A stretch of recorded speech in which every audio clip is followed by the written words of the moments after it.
নমস্কার বন্ধুরা, আশা করছি সবাই ভালো আছো, সুস্থ আছো। আমিও ভালো আছি। চলে আসলে আবার নতুন ভিডিও নিয়ে।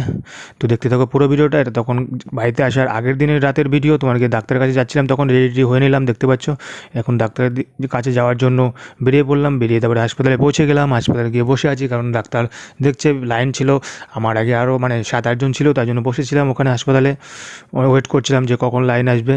তারপরে তোমার গিয়ে বাড়িতে আসবো। বাড়িতে আসার আগের দিন রাতের ভিডিও এটা দেখতে পাচ্ছ, লাস্ট ভিডিও তোমার কলকাতার। এটা এখানে কলকাতা হাসপাতালে ডাক্তার দেখিয়ে আসলাম। দেখিয়ে তারপরে বাড়ির দিকে আসি, দেখতে পাচ্ছ। বাড়ির দিকে রওনা হলাম। এখান থেকে তোমাকে যাবো এখন মেডিসিন নিয়ে একদম বাড়িতে আসবো। তারপর দেখতে দেখতে সকাল হয়ে গেল। সে বাড়িতে চলে আসলাম, রুমে চলে আসে, তো সকাল হয়ে গেলো। সকালবেলা তোমার গিয়ে এখন রেডি হয়ে গেলাম বাড়িতে যাওয়ার জন্য, দেখতে পাচ্ছ। ভোর এখন বাজে কয়টা, 6টা, পৌনে 6টা বাজে। তো ক্যাব বুক করার জন্য চেষ্টা করলাম অনেকবার, বাট হলো না, সকালবেলা করে পাচ্ছি না, ক্যাব নিচ্ছেই না।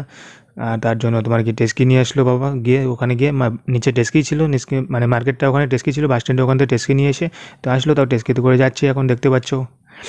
এখন স্টেশনের দিকে যাচ্ছি। তো এখন বাজে 6টা, সোয়া 6টার মতো, ওরকমই, বেশি বাজেনি। দেখতে দেখতে 7টা বেজে আসলো। আর তোমার কি হাওড়াতে পৌঁছে গেলাম, দেখতে পাচ্ছ। হাওড়া ব্রিজ পার হচ্ছে এখন। হাওড়াতে পৌঁছে গেলাম। তো আমরা তো 3জনই ছিলাম, আদার্স কেউ ছিল না। তো 3জনই, আর লাগেজ বেশি ছিল না, আর তবুও লাগেজ আরও কম থাকতো, কিন্তু বাবা আগে পরে আর আসতে পারিনি, তার জন্য লাগেজটা হালকা ছিল। তো বেশি কিছু ছিল না। কারণ আগে বাবা আসছে, অনেকবার জার্নি করছে, তো কিছু কিছু জিনিস যেগুলো দরকার নেই সেগুলো পাঠিয়ে দিয়েছি। আমার জামা কাপড় অনেক কিছু ছিল, ওসব জিনিস পাঠিয়ে দিয়েছি। আর যেগুলো দরকারি জিনিস সেগুলোই ছিল। বাট আরেকবার যদি আসতো তাহলে আরও কম হতো, তাহলে দেরি হতো না। তো চলে আসলাম দেখতে দেখতে স্টেশনের পাশে, দেখতে পাচ্ছ ওই সামনে স্টেশন। তো স্টেশনে চলে আসি। তো মাল একটু বেশি ছিল, অ্যাক্টিভও হচ্ছে না, আবার দুটিও ইয়ে হয় না। তো দুটি দিতে হবে একটু, তার জন্য বাবা আরেকবার গেলো। আমি ভিতরে দাঁড়িয়ে আছি, অ্যাক্টিভ দিয়ে গেলো।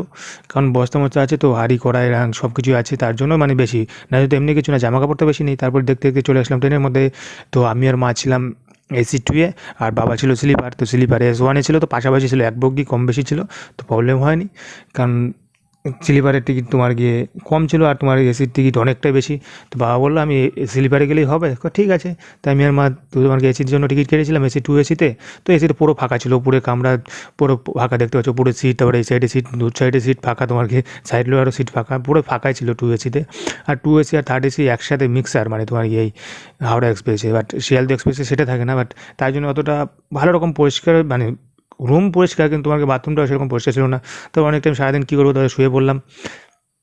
তো এইভাবেই বাড়িতে আসছিলাম, দেখতে পাচ্ছ। দেখতে দেখতে তোমার মালদার কাছে চলেই আসলাম প্রায়। তারপরে এখন চলে আসলাম তোমার মালদার কাছেই চলে আসলাম। আর দুপুরে তো খাবার তো নিয়েই গেছিলাম, তোমাকে রুটি সবজি করে নিয়ে গেছিলাম। হটপট ছিল, হটপটে রুটি নিয়ে গেছিলাম, আর টিফিন বাড়িতে সবজি করে নিয়ে গেছিলাম আমার জন্য। মায়ের জন্য সেটাই করেছিল। মায়ের জন্য আলু ভাজা করেছিল এক্সট্রা, শুধু কিছু না, এগুলোই নিয়ে গেছিলাম, বেশি কিছু নিয়ে নিই। তারপর দেখতে দেখতে চলে আসলাম, দেখতে পাচ্ছ। টোটোতে, স্টেশন থেকে নেমে টোটোতে আসতে হয়, কারণ ওখান থেকেও আমাকে 8-10 কিলোমিটার তোমাকে আসতে হয় আমার বাড়িতে আসতে গেলে টোটোতে করে। তো টোটো ফোন করেছিলাম আমাদের গ্রামেরই, তো চলে আসছিলো। তো টোটোতে করে আসছিলাম বসে। তো বাবা তো স্কুটি নিয়ে রেখেছিল, তো স্কুটিতে আসছিলো, আমি আর মা ছিলাম টোটোতে। ওকে, দেখা হচ্ছে পরের ভিডিওতে। এটাই শর্ট ভিডিও ছিল তোমাদের জন্য। ভালো থাকবে, সুস্থ থাকবে।